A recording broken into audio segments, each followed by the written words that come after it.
Judul pelajaran kita pada uh, saat ini adalah tentang kitab kehidupan.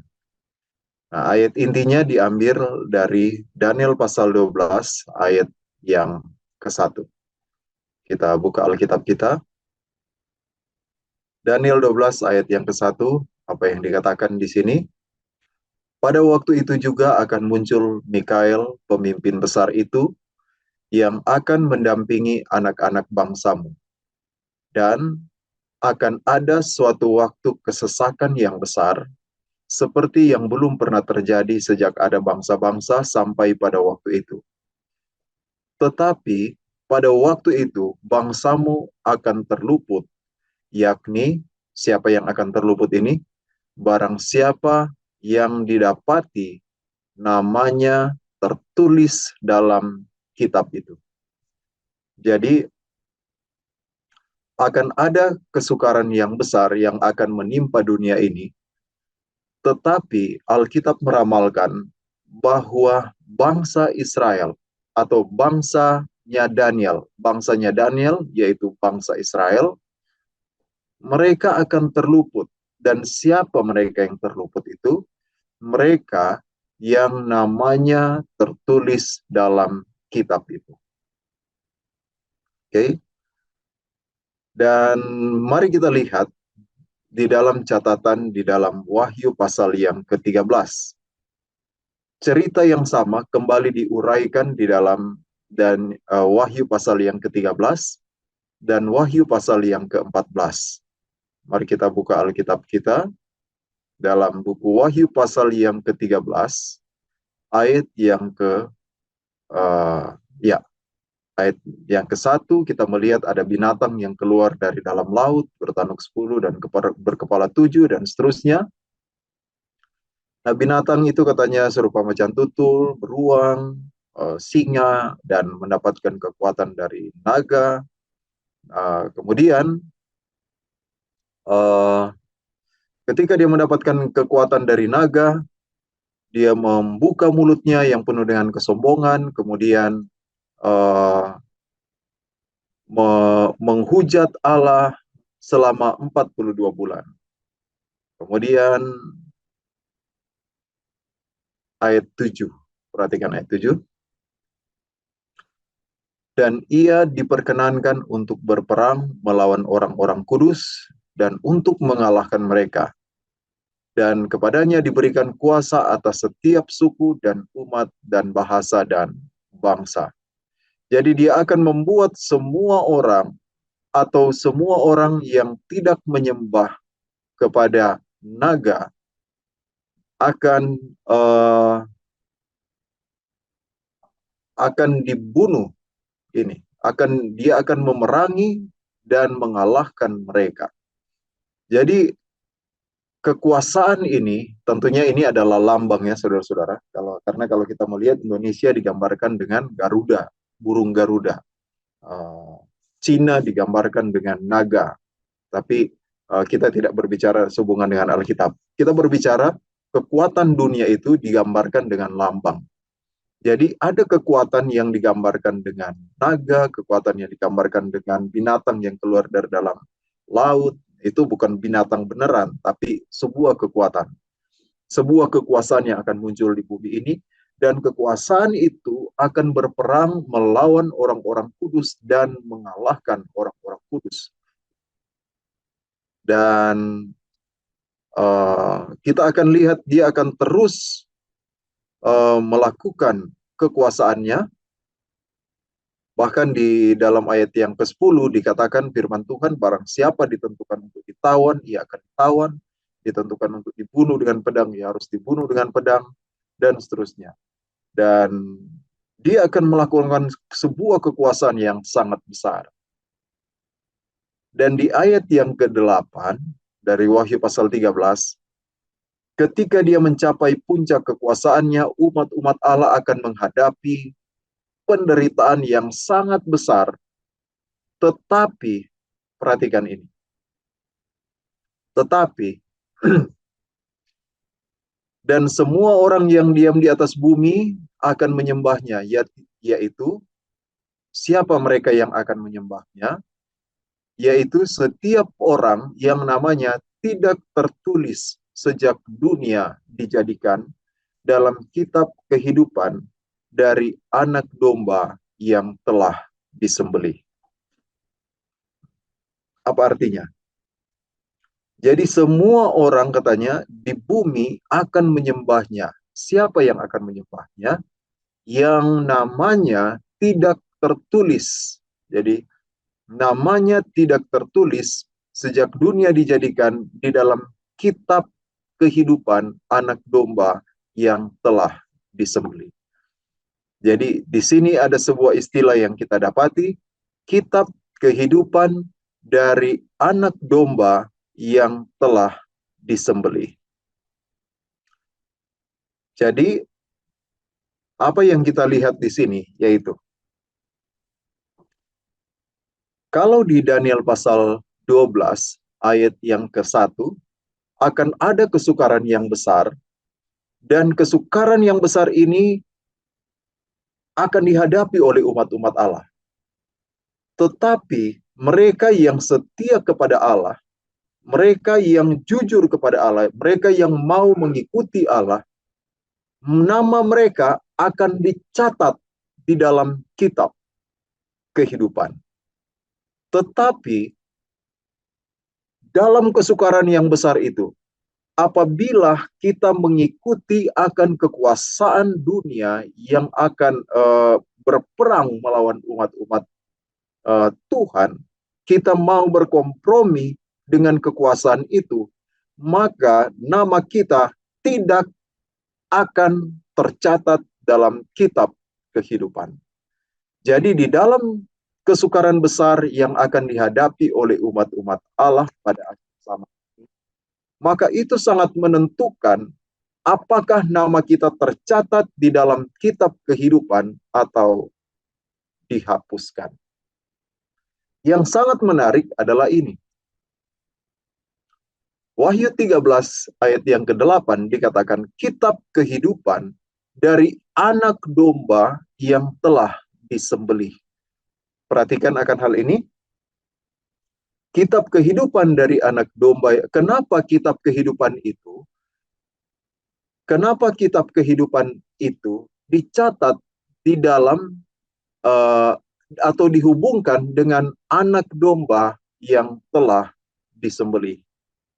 Saya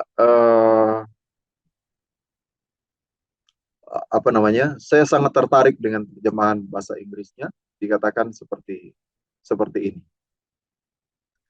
And all that dwell upon the earth shall worship him, whose names are not written in the book of life of the Lamb slain from the foundation of the world. Jadi mereka yang diam di atas bumi akan menyembah Dia, yaitu namanya yang tidak tertulis dalam buku kehidupan dari anak domba yang telah disembelih sejak awal dunia. Jadi anak domba katanya itu telah disembelih sejak awal dunia. Jadi pernyataan ini mengingatkan kita ketika Adam dan Hawa jatuh dalam dosa, maka ada domba yang disembelih untuk dosa-dosa mereka.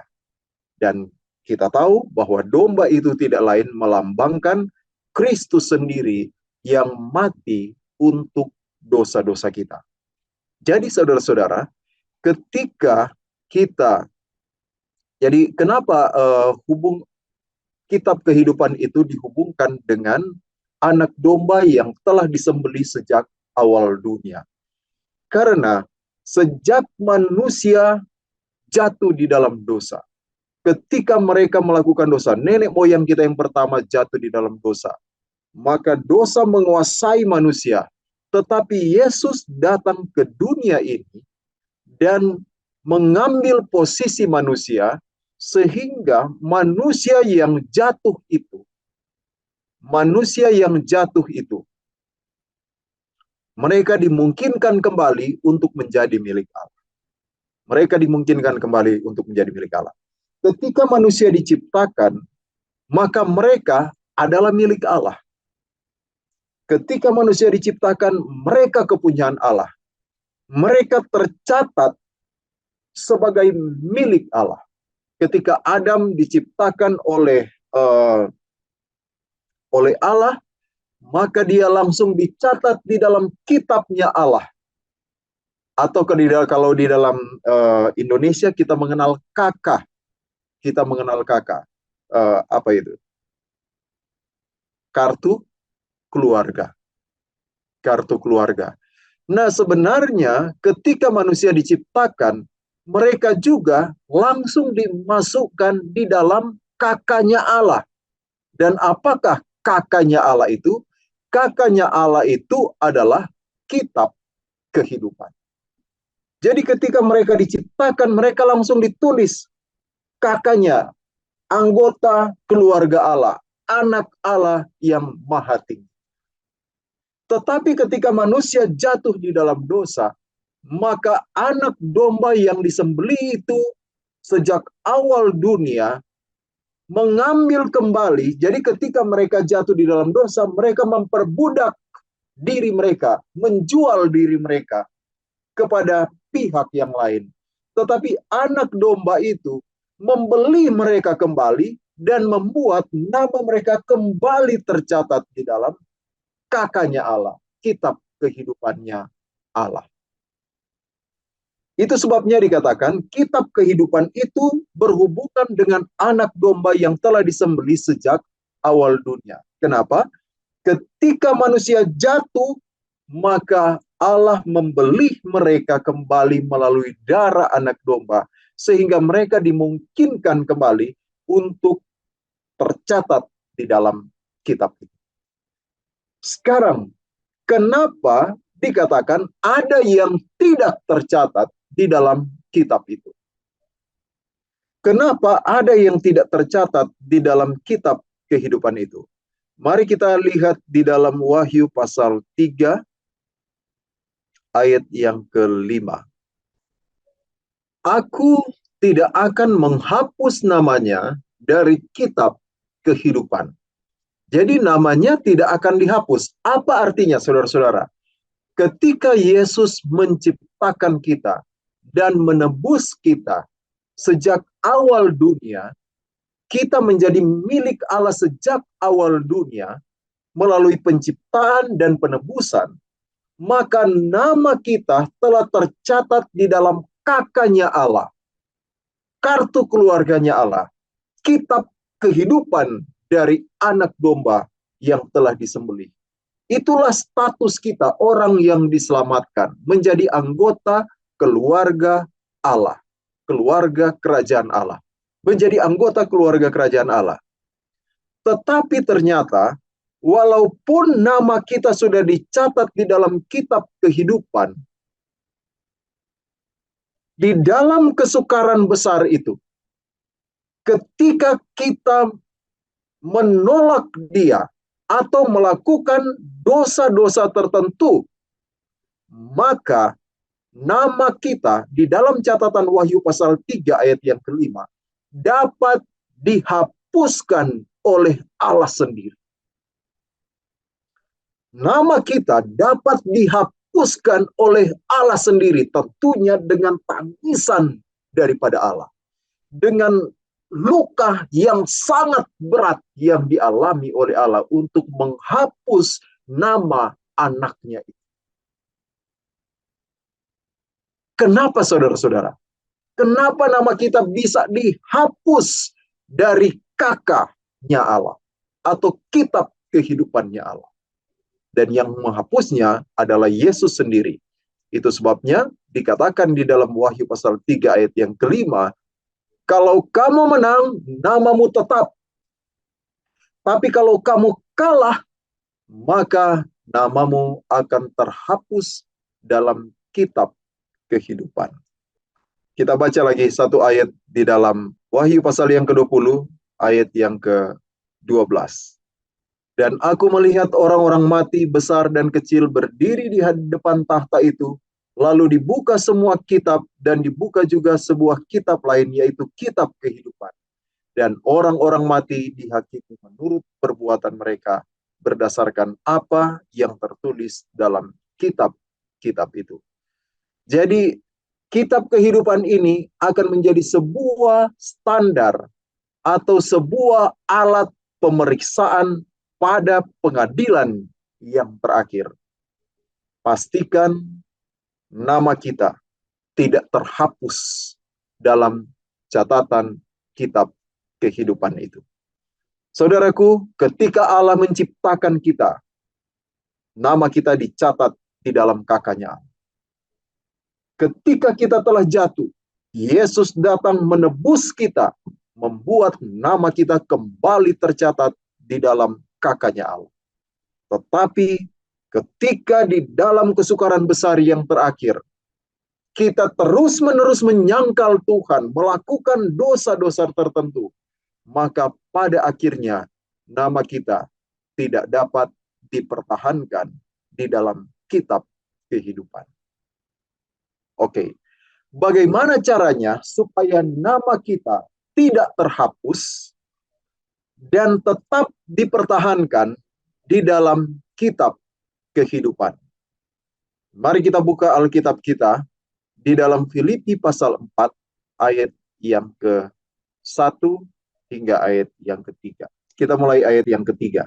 Yang namanya tercantum dalam kitab kehidupan. Namanya tercantum dalam kitab kehidupan. Siapa yang namanya tercantum dalam kitab kehidupan? Sehingga kita akan mengerti kenapa namanya dapat dipertahankan di kitab kehidupan. Kita mulai dari ayat yang ke-1. Karena itu saudara-saudara yang kukasihi dan yang kurindukan, sukacitaku dan mahkotaku, kata Paulus, berdirilah juga dengan teguh dalam Tuhan, hai saudara-saudaraku yang kekasih. Siapa yang tercatat di dalam kitab kehidupan, yang namanya tercantum dalam kitab kehidupan, siapa mereka? Saudara-saudara dari Paulus, yang dia sangat kasihi, yang menjadi sukacitanya dan mahkotanya. Dan siapa mereka? Mereka yang berdiri dengan teguh di dalam Tuhan. Berdiri dengan teguh di dalam Tuhan. Dan kita lihat catatan kehidupan, kitab kehidupan itu berhubungan erat dengan peristiwa besar yang akan terjadi pada akhir zaman. Peristiwa besar itu adalah kesukaran besar. Dan di masa kesukaran besar itu, ada sebuah pertanyaan yang diajukan. Siapakah yang dapat bertahan? Siapa yang dapat bertahan? Mereka yang dapat berdiri teguh, tidak goyah terhadap kebenaran yang mereka yakini. Saudaraku di dalam Tuhan, berdiri teguh di dalam kebenaran adalah hal yang dapat dilakukan, bukan supaya nama kita tercatat, tetapi supaya nama kita tidak terhapus dalam kitab kehidupan. Berapa sering kita mau berkompromi dengan dosa, oleh karena kita merasa bahwa itu menguntungkan. Berapa sering kita mengkompromikan kebenaran, karena kita merasa kita akan dirugikan jika mengikuti kebenaran. Mereka yang tercatat di dalam kitab kehidupan adalah mereka yang berdiri teguh di dalam Tuhan. Kita perlu berdiri teguh di dalam Tuhan, sehingga Tuhan dapat bekerja bagi kita untuk memberikan kekuatan kepada kita. Selanjutnya, siapa lagi yang namanya tercatat dalam kitab kehidupan? Euodia kunasihati dan Sintike kunasihati, supaya sehati sepikir di dalam Tuhan. Sehati sepikir di dalam Tuhan. Siapa orang yang dapat mempertahankan namanya di dalam kitab kehidupan? Adalah mereka yang sehati sepikir di dalam Tuhan. Karena Tuhan tidak menghendaki roh perpecahan. Tuhan menghendaki roh persatuan ada di dalam umat-umatnya. Jangan perbiasakan ada roh perpecahan. Roh yang suka mempengaruhi untuk memberontak, melawan, membuat perpecahan di dalam gereja. Allah menghendaki supaya kita memiliki persatuan. Dan itu adalah doa Yesus yang sangat sungguh-sungguh. Supaya mereka menjadi satu sama seperti kita. Ya Bapa adalah satu. Jadi Allah sangat menghendaki persatuan. Dia sangat tidak menghendaki roh perpecahan. Dan bagi mereka yang menanamkan roh perpecahan, roh kebencian di dalam umat-umat Tuhan, hati-hati saudara. Namamu dapat terhapus dalam kitab. Namamu dapat terhapus dalam kitab kehidupan. Orang yang menanamkan roh kebencian di dalam kehidupan berjemaat, di dalam kehidupan pelayanan, namanya akan dihapuskan dalam kitab kehidupan. Bahkan ku minta juga kepadamu, Sun Sugos ayat 3, temanku yang setia. Teman, siapa yang namanya tercantum dalam kitab kehidupan? Sun Sugos. Siapa Sun Sugos? Temannya Paulus. Siapa Paulus? Pelayan Tuhan. Dan siapa Sun Sugos? Teman pelayan Tuhan yang setia. Saudaraku yang kekasih di dalam Tuhan, melayani Tuhan dengan setia adalah suatu cara untuk memastikan namamu tercatat dalam kitab kehidupan. Tetap berada di sana. Tetap berada di sana. Kemudian, tolonglah mereka, karena mereka telah berjuang dengan aku dalam pekabaran Injil. Berjuang dengan aku dalam pekabaran Injil. Bersama-sama dengan Clemens dan kawan-kawanku sekerja yang lain yang namanya tercantum dalam kitab kehidupan. Jadi selanjutnya, apa yang membuat nama kita tetap ada di sana, yaitu apa? Berjuang di dalam pekabaran Injil. Saudara, apa yang dikatakan di dalam buku 1 Timotius ayat 1-3? Untuk supaya nama kita tetap berada di dalam kitab kehidupan, berdirilah teguh di dalam Tuhan. Ini. Berdirilah teguh di dalam Tuhan.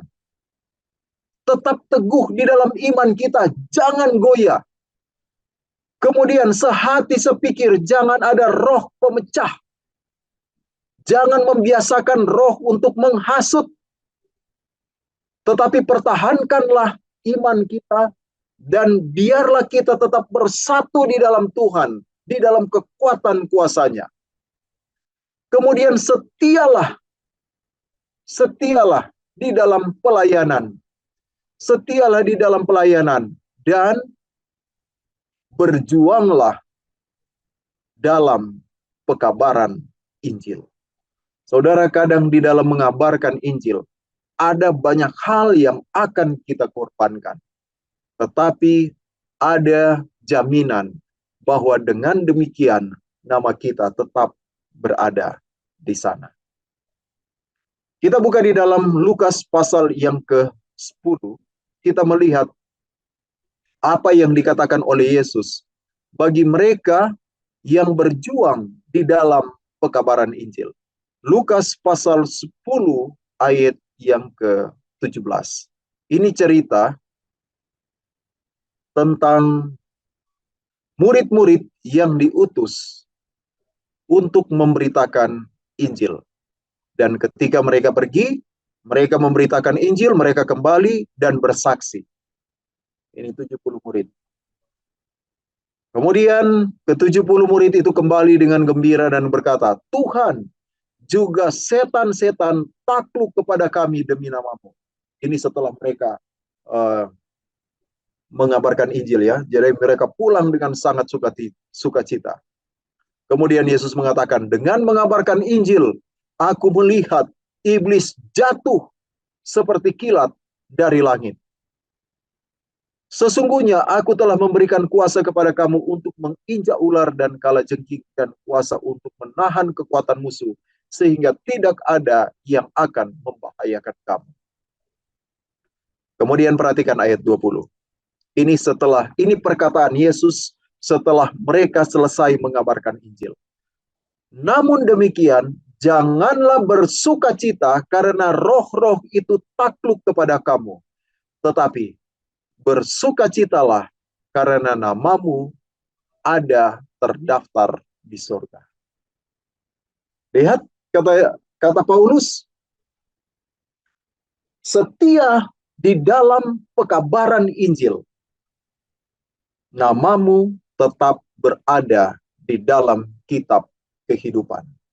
Dan apa kata Yesus?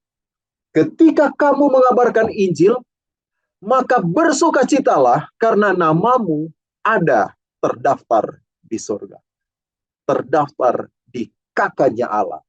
Kartu keluarga kerajaan Allah. Terdaftar di dalam kitab kehidupan dari anak domba yang telah disembelih. Kemudian beberapa ayat yang terakhir yang akan kita baca. Saya akan share screen dalam Wahyu pasal 21 ayat yang ke-27. Wahyu 21 ayat yang ke-27. Tetapi tidak akan masuk di dalamnya sesuatu yang najis, atau orang yang melakukan kekejian atau dusta, tetapi hanya mereka yang namanya tertulis di dalam kitab kehidupan anak domba itu. Kembali lagi, kitab kehidupan itu hanya berisi nama-nama dari orang yang telah diciptakan oleh Allah, karena mereka milik Allah, dan telah ditebus oleh Allah. Tetapi mereka yang menyangkal terus-menerus akan penebusan itu, tidak mau terus-menerus untuk setia kepada Tuhan, nama mereka dihapus. Tapi terlebih khusus, di akhir zaman tekanan itu akan semakin besar dan menjadi kesukaran yang sangat besar, yang membuat orang yang setia akan semakin setia, sehingga orang yang setengah-setengah mereka akan jatuh untuk selama-lamanya. Itu sebabnya pada akhir zaman yang sangat menentukan itu, dipastikan kembali, jangan menyangkal Tuhan, berdirilah teguh, tetap setia, jangan ada roh pemecah di antara kamu, setia bersatu di dalam Tuhan, giatlah selalu di dalam pekerjaan Tuhan, di dalam penginjilan, maka namamu tetap berada di sana. Jangan goyah dengan berbagai tipu daya, dengan berbagai angin pengajaran yang akan menarik kamu daripada Kristus. Tetaplah setia kepada Tuhan. Kemudian bagian yang terakhir di dalam Wahyu pasal 21 ayat yang ke-27. Jangan melakukan kenajisan, kekejian, dan dusta. Karena ketika kita melakukan dosa kenajisan, kekejian, dan dusta, nama kita pada masa yang sangat menegangkan itu, di hari-hari terakhir, di masa kesukaran besar yang akan menimpa dunia ini, jika kita terlibat di dalam dosa kenajisan, dosa kekejian, maka nama kita akan terhapus dalam kitab kehidupan dari anak domba. Nama kita akan terhapus dari kitab kehidupan dari anak domba itu. Kemudian, apa yang disebut dengan dosa kenajisan. Oke, mari kita uh, kembali melihat Alkitab kita. Wahyu pasal 21 ayat yang ke-27 mengatakan, tetapi tidak akan masuk ke dalamnya sesuatu yang najis. Hanya mereka yang namanya tertulis dalam kitab kehidupan. Apa ini najis ini? Apa ini najis? Najis berasal dari kata Yunani koino. Jadi najis itu dalam bahasa Yunani koino. Dan kata koino itu muncul di Matius 15 ayat 18. Ini yang menajiskan orang.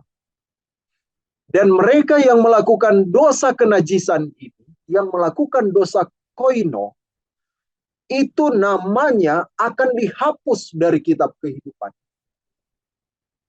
Teristimewa di akhir zaman ini, apalagi pada waktu kesukaran besar itu, dan kita masih melakukan dosa koino, maka nama kita akan terhapus. Apa ini dosa koino? Dosa koino adalah ini. Matius 15 ayat 19. Ini yang dosa koino. Karena dari hati timbul segala pikiran jahat, pembunuhan, persinahan, percabulan, pencurian, sumpah palsu, dan hujat.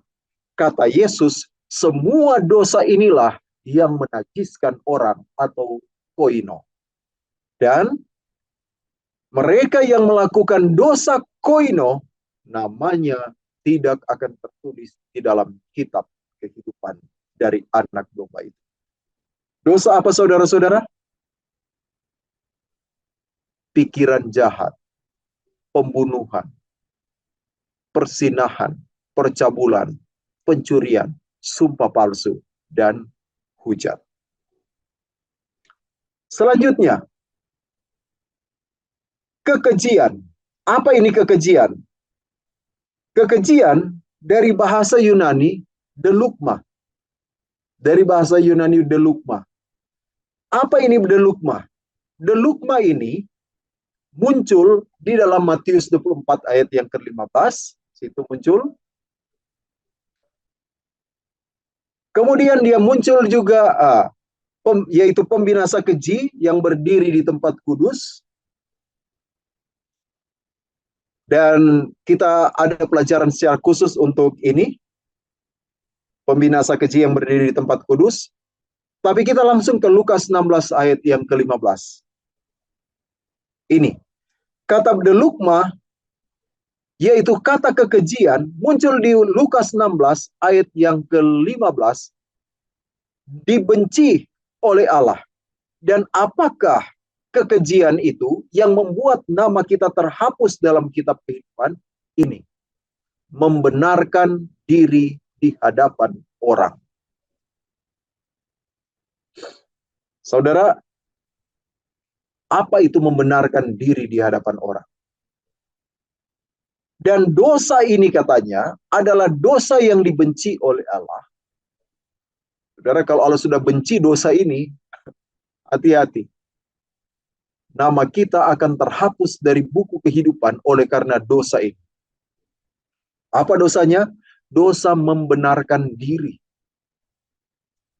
Apa itu membenarkan diri di hadapan orang? Membenarkan diri di hadapan orang. Yang pertama, kita telah melakukan kesalahan, tetapi kita tidak mengakuinya. Tidak mengakuinya. Sudah melakukan kesalahan, tidak mau mengakui.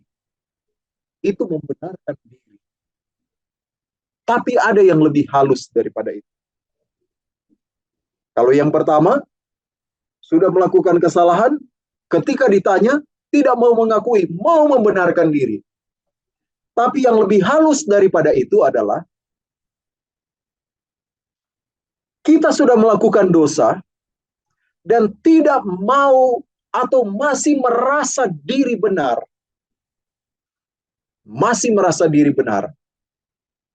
membenarkan diri. Tapi yang paling halus dan sangat berbahaya adalah ini. Kita melakukan perbuatan baik untuk membenarkan diri kita. Sementara kebenaran itu hanya datang dari Allah. Kita berusaha dengan kekuatan kita untuk membenarkan diri kita. Saudaraku, kebenaran Kristus menjadi sia-sia. Jubah kebenaran Kristus menjadi sia-sia apabila di dalam kehidupan kita berusaha untuk membenarkan diri di hadapan Allah dengan berusaha melakukan perbuatan-perbuatan baik. Apakah kita tidak bisa melakukan perbuatan baik?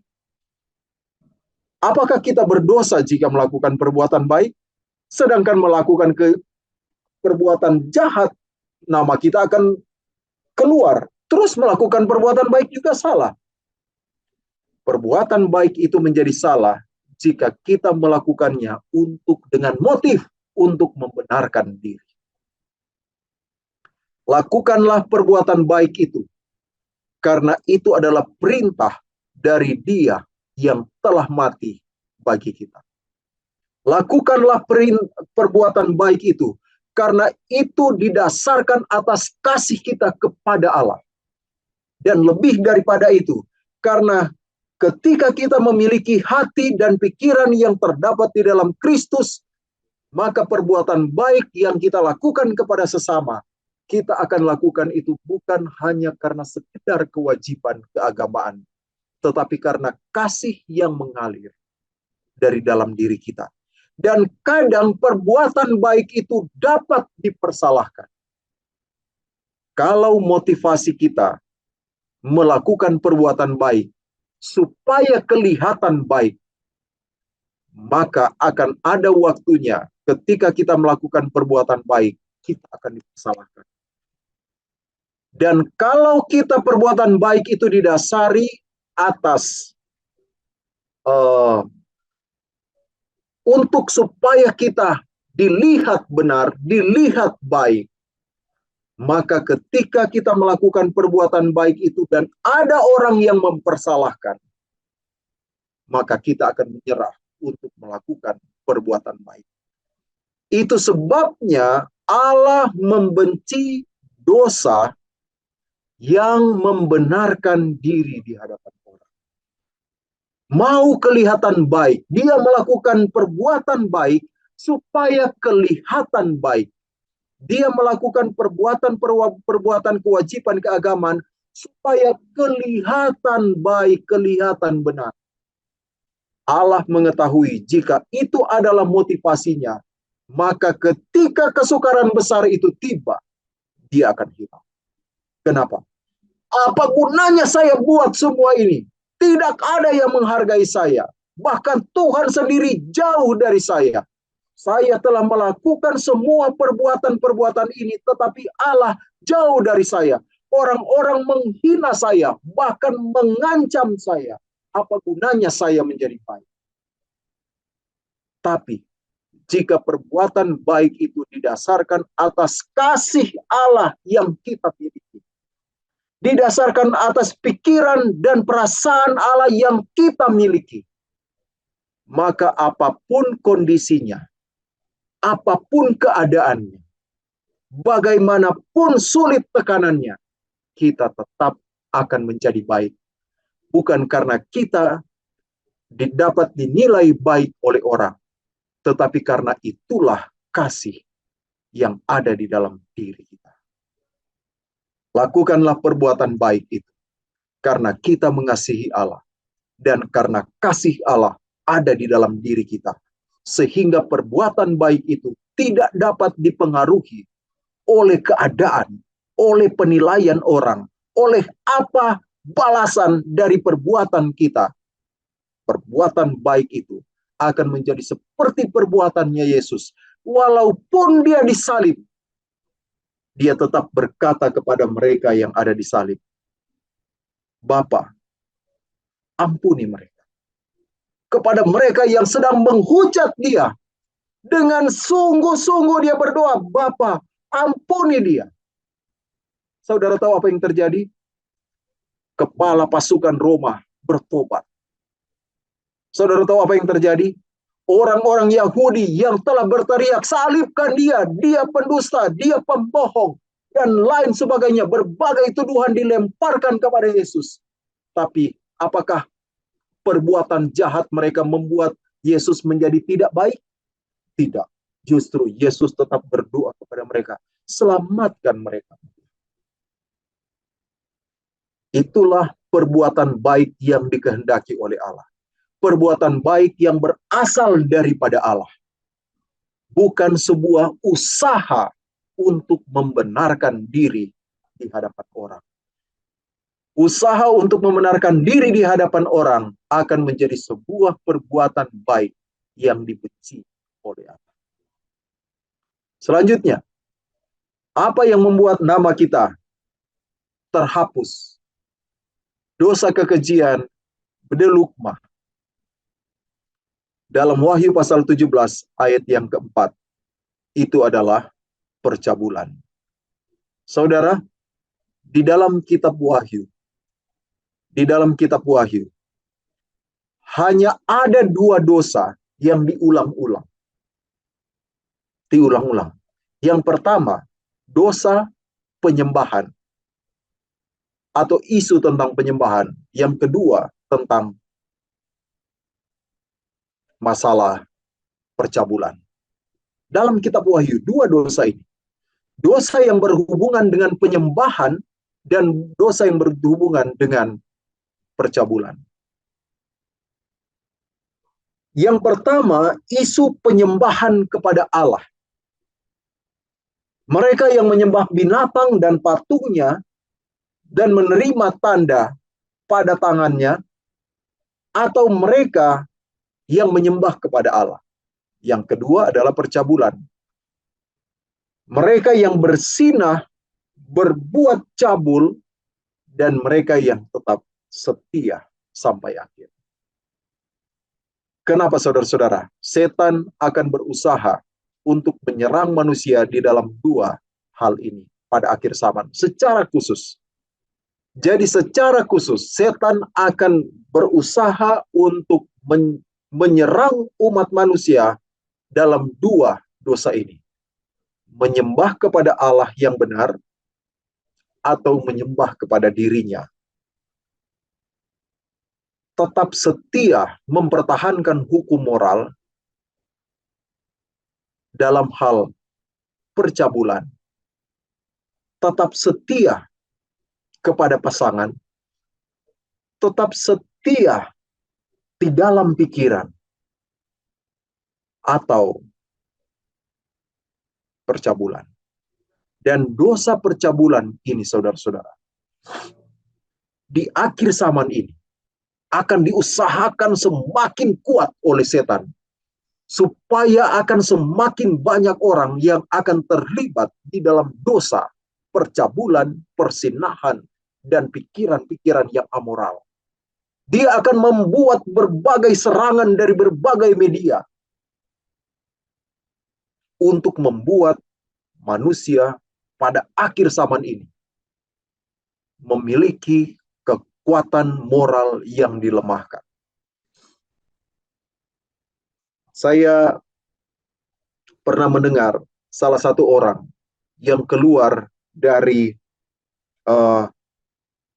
tempat pelatihan yang sangat radikal. Dan pelatihan yang sangat radikal ini mau membuat mereka untuk bisa membunuh orang lain. Dan di dalam pelatihan radikal ini, puji Tuhan, orang ini bisa selamat, bisa keluar dari pelatihan itu. Dan dia bersaksi, dia katakan begini, di dalam pelatihan itu yang sangat radikal untuk membunuh orang, dia bilang begini, kami setiap hari disuguhkan film biru. Setiap hari disuguhkan film biru. Kenapa disajikan seperti itu? Supaya mereka mudah diatur, mudah dikendalikan, mudah didoktrinasi untuk membunuh orang. Dan ini adalah sebuah hal yang setan inginkan, supaya manusia dapat dikendalikan oleh dia dengan mudah, membuat pikiran itu menjadi amoral dengan melihat tayangan-tayangan percabulan, tayangan-tayangan yang memancing roh persinahan, yang akan membuat pikiran manusia itu mudah dikendalikan oleh setan pada akhir zaman ini, sehingga mereka tidak dapat berdiri teguh untuk Tuhan. Mereka pasti akan goyah pada akhir zaman. Saudara, jangan anggap enteng dosa persinahan pada akhir zaman ini. Setan akan berusaha untuk memberikan serangan yang sangat luar biasa terhadap dosa ini. Kemudian, yang terakhir, sehubungan dengan mereka yang akan tetap tertulis namanya di dalam kitab kehidupan adalah yang tidak melakukan dusta. Tetapi tidak akan masuk ke dalamnya sesuatu yang najis, kita sudah baca tadi, kekejian, membenarkan diri, dan dusta. Apa yang dimaksud dengan dusta? Tidak akan masuk dusta. Di dalamnya hanya yang namanya tertulis dalam kitab kehidupan. Artinya, jika ada dusta, maka namanya tidak tertulis di dalam kitab kehidupan. Mari kita lihat apa yang dikatakan Wahyu tentang dusta. Dusta berasal dari kata Greka pseudos, dan kata itu muncul di dalam Wahyu 22 ayat 15. Ini, pseudos, dusta. Dan apa yang dikatakan oleh Wahyu pasal 22 ayat 15, dikatakan begini, tetapi anjing-anjing dan tukang-tukang sihir, orang-orang sundal, orang-orang pembunuh, penyembah-penyembah berhala, dan setiap orang ini. Sehubungan dengan dusta, ada dua hal tentang dusta dalam kitab Wahyu. Yang mencintai dusta dan yang melakukan dusta. Kalau yang melakukan pseudos itu jelas, kita mengerti. Tetapi apa itu mencintai dusta? Mencintai dusta sebenarnya ada dua. Yang pertama, kita suka untuk berdusta. Kita suka untuk berdusta. Itu yang pertama, arti makna mencintai dusta. Yang kedua, apa makna mencintai dusta? Di dalam setiap awal tayangan, kan ditulis begini. Ditulis begini. Tayangan ini hanyalah fiktif belaka. Tokoh, cerita, dan lain-lain yang ada di dalam tayangan ini tidak benar. Jadi sudah ada disclaimer di awal bahwa apa yang ada di sini ini dusta, iya kan? Ini dusta, ini nggak benar nih.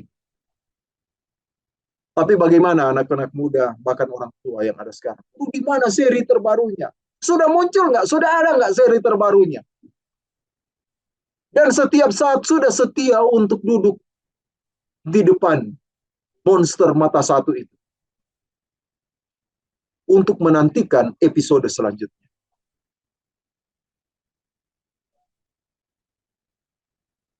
Apakah saya katakan itu akan binasa? Tidak. Apakah saya katakan saudara akan masuk neraka? Mungkin tidak juga. Tetapi apa yang dapat saya katakan adalah, Alkitab berkata, tidak akan masuk ke dalamnya orang-orang yang melakukan dusta dan mencintai dusta. Hanya mereka yang namanya tertulis di dalam kitab kehidupan. Dengan kata lain, orang yang mencintai dusta juga akan membuat namanya terhapus dalam catatan kitab kehidupan. Mencintai dusta artinya kita suka untuk berdusta. Gampang bagi kita untuk berdusta. Tetapi yang kedua yang lebih harus berhati-hati adalah mencintai cerita-cerita dusta. Komik-komik, novel-novel, tayangan-tayangan, film-film dusta.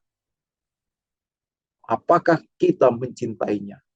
Dan dosa dusta, dosa pseudos ini adalah dosa yang akan membuat nama kita terhapus dalam catatan kitab kehidupan. Kita bersyukur kepada Tuhan karena ada kata kunci yang sangat berharga di dalam kitab kehidupan itu, yaitu kitab kehidupan dari anak domba yang telah disembelih. Kitab kehidupan dari anak domba yang telah disembelih. Saudaraku yang kekasih di dalam Tuhan, untuk masuk di dalam kitab kehidupan,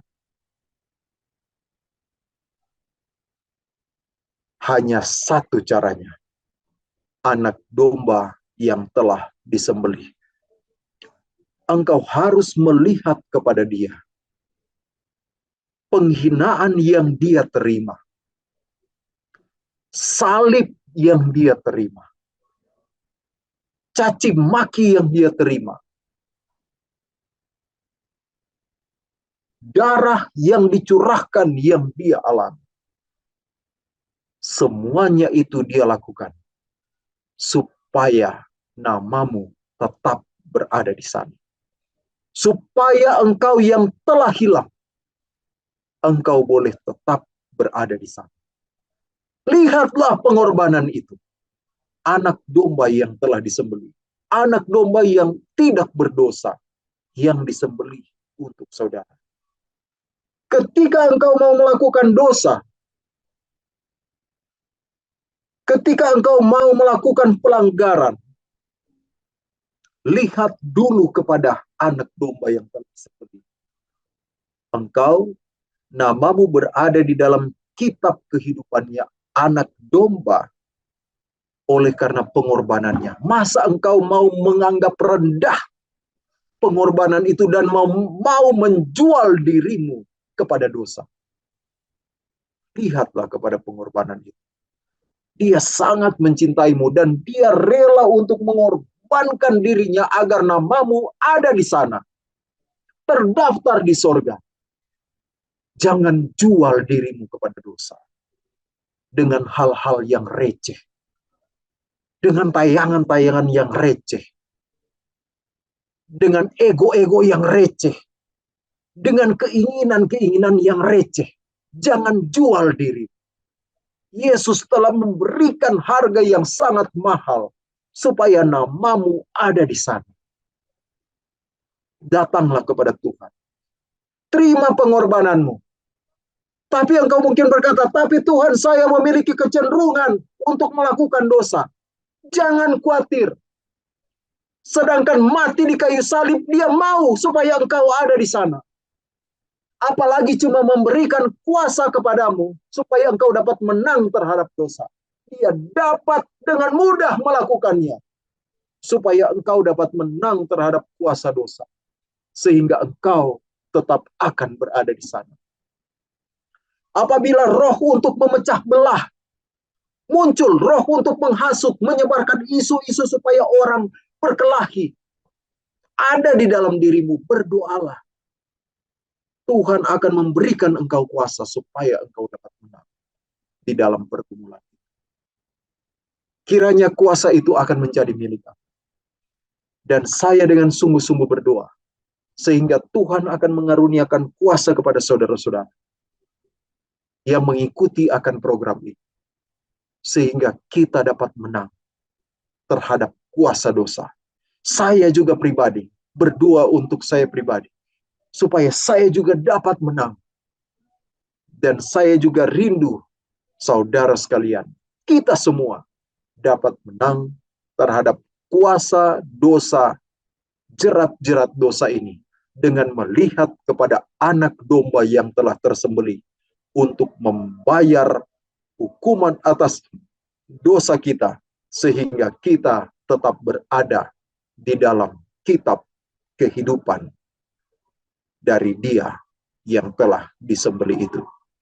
Tuhan memberkati. Amin.